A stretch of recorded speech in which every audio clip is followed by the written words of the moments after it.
ata geldi, koyveren maşını 25 günde geldiğine. Sağ ol koyverenim için. O geldi, hiç satmalarının yeri yok. Bakın işte.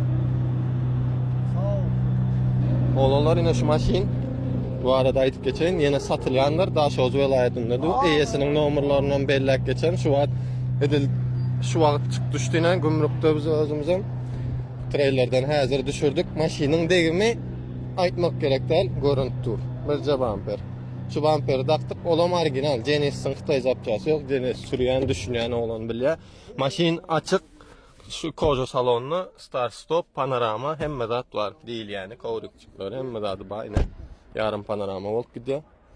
Kime gerek olsa aşağıda EYS'nin numarının bellerin arkayını havarlaşıp masraflaşıp alıp bilersiniz. Edil şuun erti gelip alacak değilseniz Daşoz şehirinin gümrüğünde duranlar bazı bakalıydı.